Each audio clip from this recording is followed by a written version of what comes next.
Welcome back, Frenemies, episode 38. I'm the man in the middle, Chris. To my right, the commish, Sean, I'm about to call you Ryan, and the real man, Ryan here, man of the people to my left. We're back and ready to go.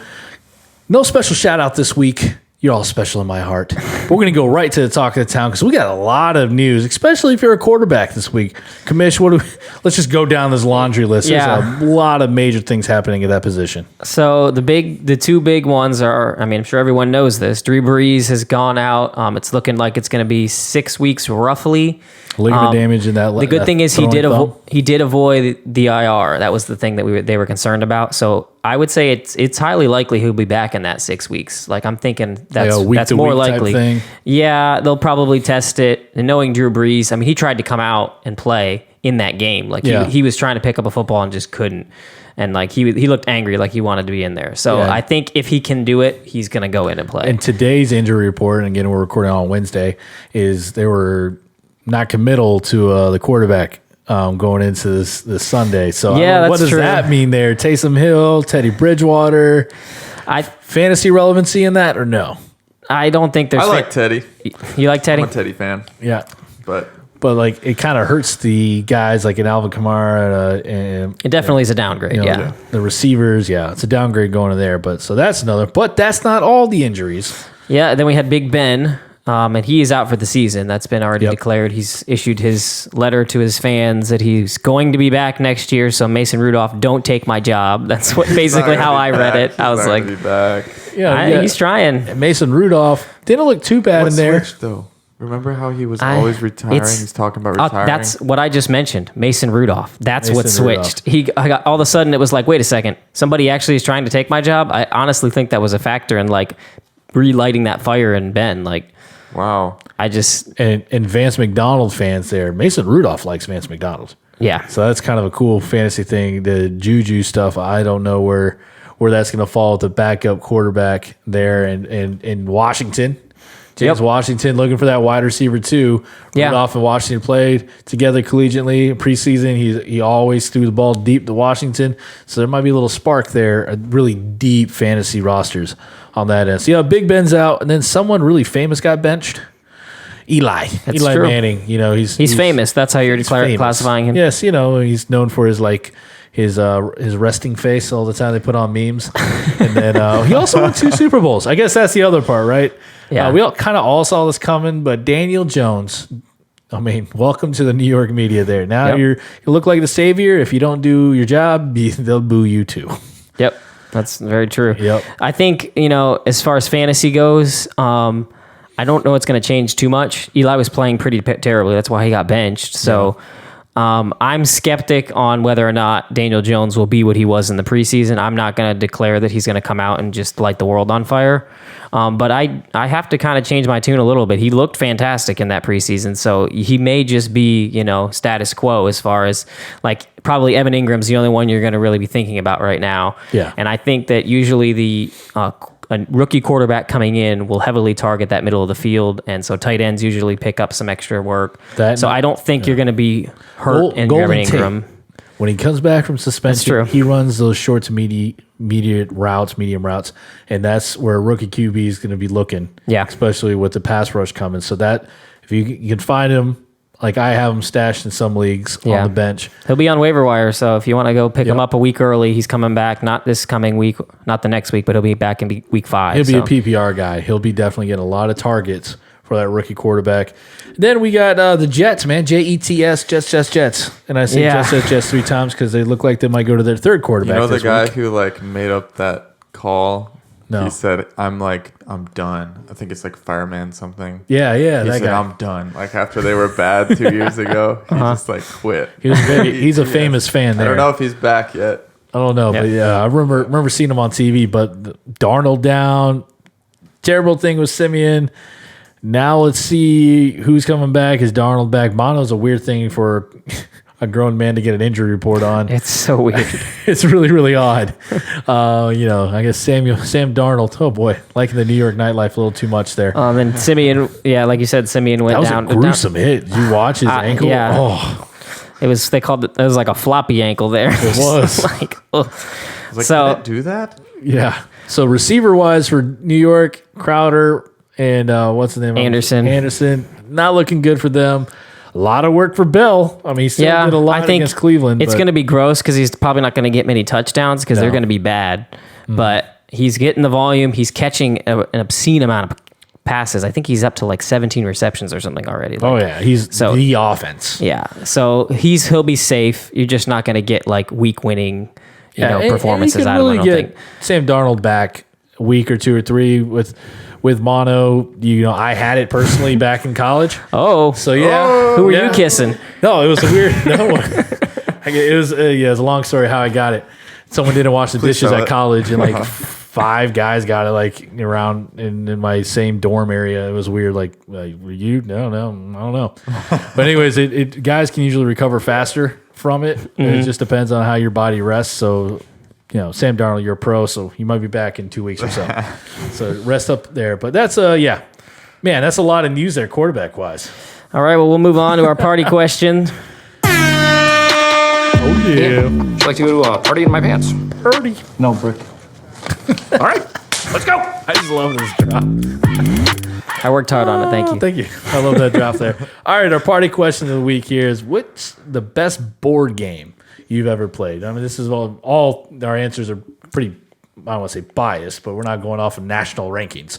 So, Sean, what is your best board game? Your top board game?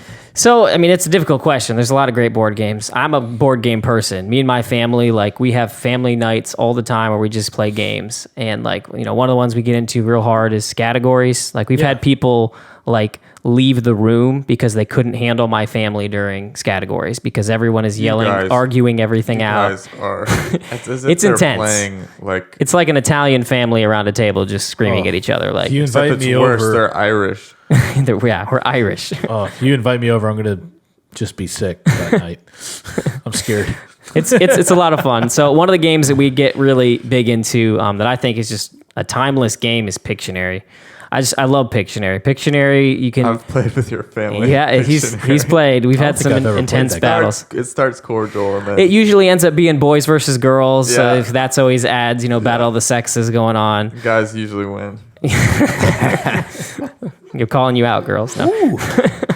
But I just think it's a game that you can play. It's even fun for me when I only have like 4 people. Even like they have now like online versions of it where on my Apple TV I'll play it, and on my iPad you can do it.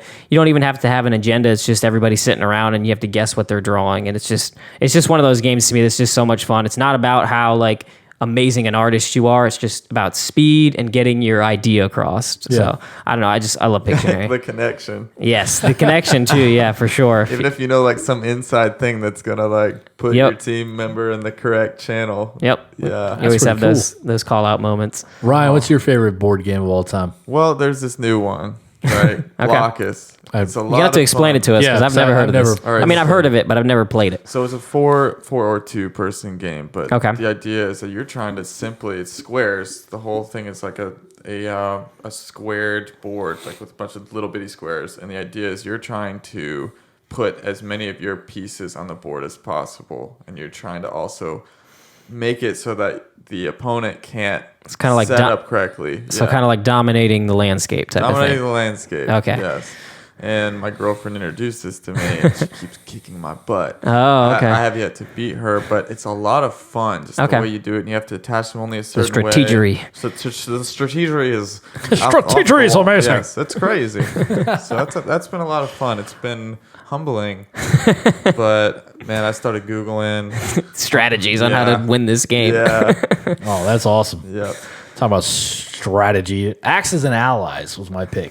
Okay. Kind of got a little more well known when they went to the software. Yeah, I saw that you had picked this, and I was kind of confused because I thought it was a computer game only. I didn't know it was originally a board game that can take days to play. One of those like Risk. Yeah, it's a more detailed Risk. Okay. Oh, jeez. Oh, extremely detailed. And the reason why I find it fun, my dad loved playing it. He played it when he was in South Korea, when he was there for a 1-year tour. So him and the guys would play. And I remember the VHS tapes he would send back, and the board game was always set up because the guys, you just take forever to play this game. It takes forever, And the most fun I ever had, we're not a board game family. Okay. So when my dad would kind of force us to play, it was hilarious. Like my little brother Tim would get all to play. None of us wanted to play the game. But then we get into it, and then, it was just kind of a lot of fun then. But it was just really funny how we would make fun of each other getting to play the game. And then once we do it, it would never take days because we sucked that bad at Somebody playing would it lose. because I was a young kid. But it's a completely detailed game. Okay. But if you love strategy games and bored with Risk, dive into that. It's on roids there. Yep. All right. So we're gonna move on to some fantasy football, and let's do our fantasy Tinder. Ooh. I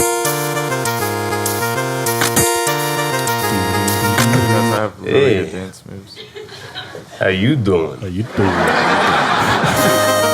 one of our listeners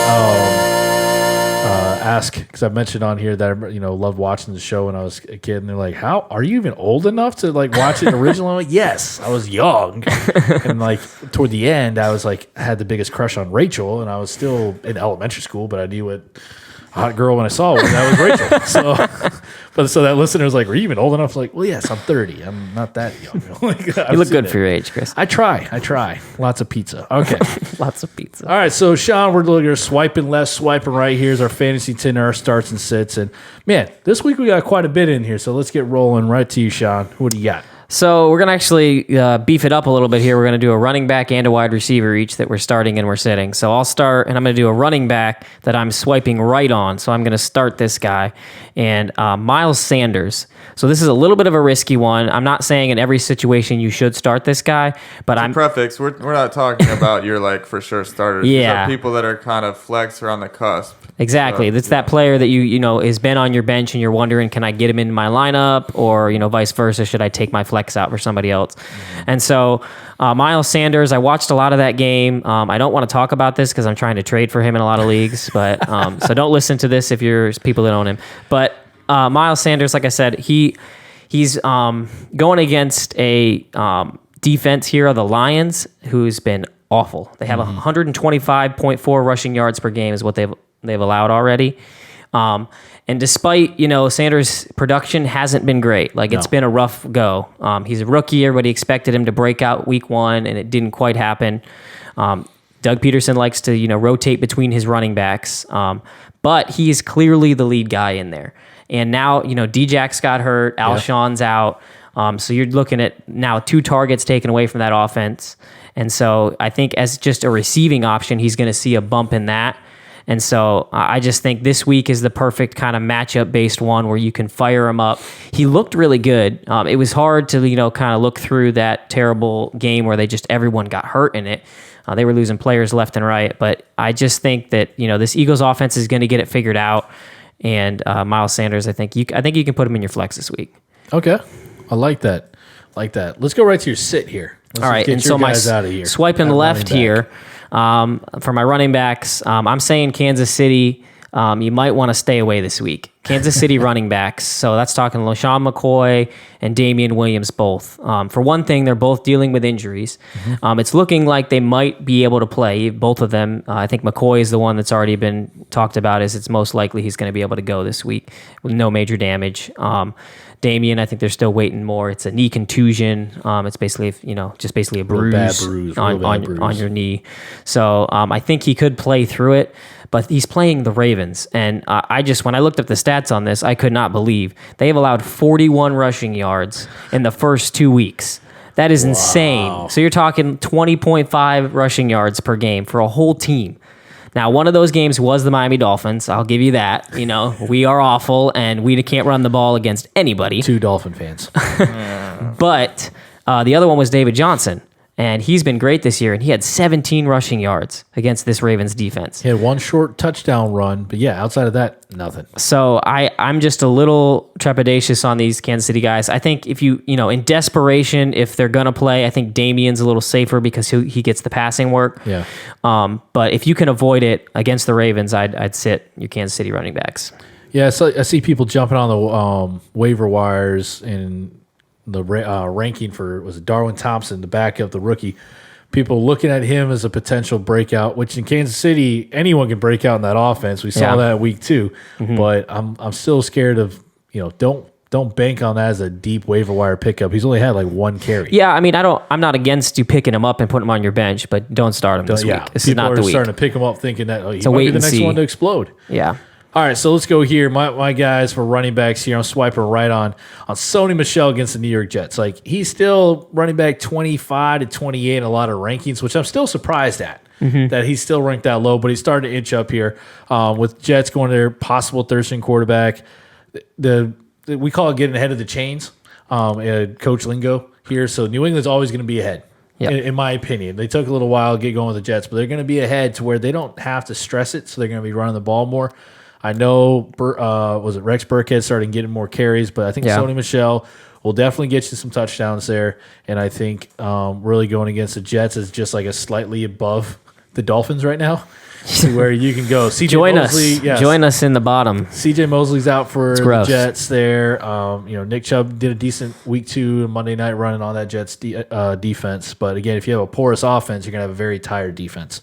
Yep. So Sony Michel against the Jets, start him. Most of you guys are, but just start him there. And then swiping left on Tariq Cohen. It's been rough. Really rough. Even going against the Redskins, he's been a fantasy disappointment, largely because of stagnant offense in Chicago. But he's also averaged below, in both games, below 50 yards of total offense. He's getting catches with really no carries, so he has no value at the flex. Most people are putting Cohen at the flex, thinking that the receiving will add there. We say let him prove that first. Yeah. I'd rather keep him on the bench there with his production right now and be surprised and then put him there. But until that offense figures itself out, Cohen has got no value. Yeah, and I think it may even get worse. Anthony Miller hasn't been completely healthy, so as he gets worked into the offense more, he's going to lose that because he's been on the field for some slot play type of things, Tariq Cohen. So if he loses that to Anthony Miller, you could be looking at a real ugly situation. Yeah, it's like if you're banking on that. What do you think about all this backs? crap he's talking to Tariq Cohen? He'll come out and dominate for 40 points this week. It's okay. I got you on most of my benches. Well, man, I cut you. But, if you do that, then I'll get you right back. But that's my swipe right there for the running back position. Ryan, who do you got? All right. Let's see. Swiping right. Starting. Yes. Starting, All correct. Right. Did you catch that? I've never done I was Twitter. going to say, we'll get this Tinder. He doesn't even know what it's called. I have done Twitter. What is this Twitter machine? I have tweeted. I'm not a bird. There All you right. go. So I'm swiping right on Carlos Hyde. Okay. I think that Carlos Hyde is going to have a good week 3. Okay. For these reasons. Go. The Chargers are bad against the run. They're currently the 5th worst. Last week, Carlos Hyde also rushed 20 times for 90 yards per Roto World. That's a lot of freaking carries. That's a lot of carries, and he's kind of it's early, but he might be taking over the role from Duke Johnson, who got out. Which I don't like because he's on my bench. Yeah, an early darling of Chris's, Duke Johnson. Was. Yeah. So this is unfortunate news for him. So, I would at least stash him, at least throw him in your flex. That's a very safe flex at this point. The volume will just dictate that. Yeah. And they've got they're playing the Chargers this week, so that's a pretty good matchup. They've been pretty terrible. So I agree with that. Okay. Who's your sit here, Ryan? I'm going to sit you, Devin Singletary. You and your hammy. You and your pulled hammy. And I would say avoid the Bills this week. The Bengals are 3rd against the run. And Devin Singletary is injured, and Frank Gore is old. He's an old man. Yeah, Gore's getting the volume there, but he's averaging like 2.4 yards a carry. Yeah. So you can definitely see Father Time catching up to him. Yeah, I mean, he can't do that forever. I mean, maybe he can. Maybe he'd be the first. Maybe he can. All right, so let's go to the wide receiver position. Sean, who's your swipe right and swipe left at the wide receiver spot? So I'm swiping right on Nelson Aguilar, and I put my money where my mouth is. Although my lack of money, I put a $0 bid on him today in our league, and I got him. So I was actually pretty happy with that. So I have that fires back in your face, front of me moment. We're going to hit the ding ding. Ding. Because I really think Alshon Jeffrey and Deshaun Jackson are coming back soon, maybe even this week. So that's the thing. Like, yes, $0 bid. I think Deshaun Jackson's out this week, right? Or he's doubtful. Well, they're both in that limbo, kind of like Ryan's saying. So this could definitely blow up on me if they both Your play. $0 could be wasted. It could be wasted. You're correct. But assuming they are out, they had pretty significant injuries. I think they'll at least miss this week. And if we're just talking this week, I think Aguilar is somebody you can, just take straight from the waiver wire and put him in your flex spot. Yeah. There's going to be people hurting with all these wide receiver injuries like those two. So, I have Alshon. Individuals. Yeah. So I would say you can put him in there. The only other target really right now is Zach Ertz. There's JJ Arcega Whiteside. I got to make sure I say that right. It's a very difficult last name to say. But I think that he has the rapport. Aguilar has more of a rapport with Wentz. You're going to see that better. And then for my swiping left on my wide receiver, Josh Gordon. So this one is a scary one because he can blow up. And I've already actually told someone to sit him this year, and it blew up in my face in week 1. But that being said, I watched all of that painful Patriot-Dolphin game as a Dolphin fan and saw that they're going to use Antonio Brown a lot. So this is, I'm going to put a disclaimer on this one. If Antonio Brown is out, then you can definitely start Josh Gordon. It goes back to him being almost the kind of one in this offense, maybe Edelman ahead of him. But if AB is there, then you've got, Edelman to contend with. You've got AB, James White. There's just so many places that they can go. I'm afraid that when they're playing the Jets, like we talked about, they're depleted.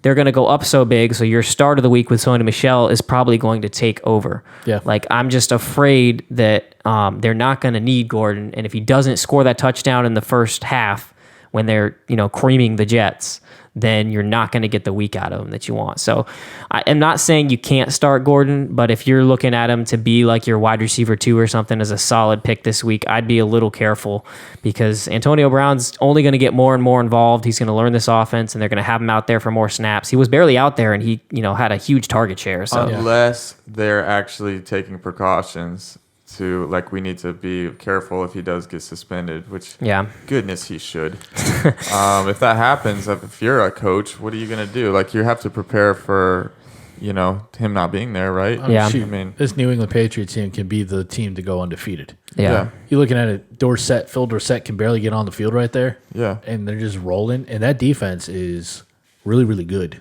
Yeah. They had this man called Tom Brady. Yep. So that's a great team there. Who? All right, Chris, who you got? My swipe right here, Tyler Boyd against Buffalo. The Bills D looks good, but they played both teams from New York, talking the Jets and Giants. So, pretty bad teams. It's not a great offense that they went against, but Boyd's averaged double-digit targets the past 2 weeks, and he's caught 90% of them. All right, so he's making good on all those targets, and he's seen as a low-end wide receiver 2, but I think he can put wide receiver 1 numbers up again this week like he did last week. He had more yards in week 2 than he did week 1, but he is getting the ball in this new offense from Zach Taylor, new head coach in Cincinnati. Swiping left, all right, we've got Tyrell Williams. He is the wide receiver 1 in Oakland, but going against the Vikings, I wouldn't trust him, even though Devontae Adams kind of went off on the Vikings for a little bit. I wouldn't put that much on Tyrell Williams. They are the Raiders. So people see him as a fantasy in the flex. I would go somewhere else because he isn't a PPR guy. He's a big play guy in that offense. So that would be my swipe left there in the wide receiver spot. All right. And then, Ryan, who you got as your start? First, an apology to Larry Fitzgerald. Oh, boy. Sorry, dude. He's owning up for his mistakes here. So Larry is a starter until he proves otherwise. So those who didn't watch, he put him as a start last week, or a sit last week. He kind of had a pretty good week. So Yep. He has out-targeted Christian Kirk 24-20. He's doing great. And we're happy to see it. So congrats. I have a new the actual start I have is that hopefully won't blow up in your face. Dude, I have a real man crush going on. MCM. A fantasy man crush. That sounds just as bad. Yeah. Really bad. Anyways, let's keep going. DJ Metcalf. Okay. DK. Oh my goodness. What a man. Yeah. Wide receiver for the Seattle Seahawks, 2019 second round pick from Ole Miss. He had 89 yards in his debut, 61 yards and a touchdown in week 2. And it really seems that Russell Wilson is trusting him a lot. He seems like, okay, if I have any doubts, I'm going to get it to this guy. He's going to bring it down. And he has second most targets. He's behind Tyler Lockett. He's got 13 targets to Lockett's 14. But other than that, just like what I look for and what I love in a receiver is I love those big guys, the like Anquan Boldens, the Josh Gordons. And Metcalf is 6'3", 229 pounds, and a demigod. Yeah. Oh my What was goodness it? A 0.7% body fat or something ridiculous at the Crazy. Demigod. And Roto World said he runs like a gazelle. Straight line That's their speed, note on he's him. fast. But 6'3", 229 pounds. I mean, Anquan Bolden, 6'1", 223. Josh Gordon, 6'3", 225. D-Tom, in his prime, I believe, 6'3", 236. I like DJ Metcalf, and I will be trading way too much for him this week. You hear that, Tim? He wants DK from you. And then for I wouldn't say it's a sit yet. Just watch it. Jarvis Landry, I'm swiping left on you, dude. He never really showed a lot of promise on the Browns. It's kind of unfortunate. He's never really been like the Dolphins level. Yeah. But he's still getting targets. He got but OBJ is taking over. It's not Landry's. Landry's is a distant second to OBJ. So I would just watch that. I wouldn't let your name recognition and your name draft nostalgia, capital, your name nostalgia to cloud your vision with Jarvis. You need to be ready to trade him away soon, or just be ready. That's all I'm saying. Okay. So, and then we're going to kind of do a new segment here with our Tinder. We're also going to give you a quarterback that we think you guys, in a dire situation, if you need to go to that waiver wire, somebody you can pick up. And so we'll let Chris talk about it. Yeah, so this is an easy waiver wire pickup. People were liking him before the season started and like early drafts in July. But Jimmy Garoppolo converted, completed 17 of 25 passes for 297 and 3 touchdowns last week against Cincinnati. And he looks has good. A favorable matchup against Pittsburgh. So with all those quarterback injuries that we started off the show with, hopefully with most waivers going off yesterday, but if you haven't, look at Jimmy G. He might still be there. And his throws were short to mediate, but they were able, because the offense is so pretty cool. Let's just say that they set up running backs in short, hitch routes to go a mile. Yep. So it's easy throws as he's coming back into his form that go really, really big. And you get all those points. You get every single point. They don't care if it's a 1-yard throw and the receiver took 80 yards. You're getting 81 yards. Yep. For your quarterback. So if you're hurting really bad and you haven't picked up a QB, Jimmy G's opened up in most leagues. So take him up. Best the tables show of all time. Well. How the turntables. Just notice we have Steve Carell on 2 drops. We do. He's a funny guy. I mean, funny guy. what can I say? All right, so the turntables, I'll start off here, and then Sean will fall here. I got Christian Kirk, man. It's turning in the right direction. The offense is, we knew the production was there. We were scared week 1. Week 2 proves it that he's coming up. He's totaled 20 targets in 2 weeks, but he capitalized on those targets against a very good Raven defense. So now we're seeing what the offense can do for Kirk. Okay. Leagues that I had him on the bench, now I'm putting him back in the flex or wide receiver 2 because I'm thinking, hey, the volume's finally starting to show. That Cardinals offense is showing a little bit of that, talk we had in the offseason. So Christian Kirk turning correctly for you, Tim. Yeah, I mean, that was against the Ravens D. So Yeah. if he can do that, I would imagine, this week you're going to get a lot more production. Yep. Who's your turntable guy today? All right, so Devonta Freeman, I'm sticking with this guy. I have him in a couple places, and it's been rough. Like he has not started out well. I watched quite a bit of that Sunday night game, like I told you with Aguilar, but specifically with Devonta Freeman, he actually went up in his snap percentage. So first week it was 50%. People kind of freaking out because of Ito Smith getting in there more. But this, last weekend against the Eagles, he went up to 62%. Now, it was an ugly game where their offensive line is still kind of in shambles. And I think they're starting to figure it out. I just think the talent of Devonta Freeman is going to win out eventually here. And this week, he's going against the Colts. Yeah. And they're just kind of they're not, an amazing matchup. They're 20th in the league against the rush. So it's a plus matchup. So I don't know. I'm feeling it in my loins that this week it's burning in his loins. But Ito Smith is a serviceable running back too, but not a takeover running back. He's the Tevin Coleman. Yeah. So and Devonta Freeman was able to be successful then, and I think he will be again this season. I don't think he's going to be the running back 1 that I thought in draft season, but I think you can still start him, and I'm kind of giving you guys the confidence. I would put him in your lineup. I'm sticking with him, so I think he'll turn the tables this week. Yeah. All right, you have Ryan, here, who's Ryan? your turntable boy? Rashad Penny's my turntable boy. That sounds demeaning. It sure did. Rashad Penny has been the guys the Seahawks have been wanting to break out, since they drafted him. They First round, him man. in the first round. Yep, I believe in 2018.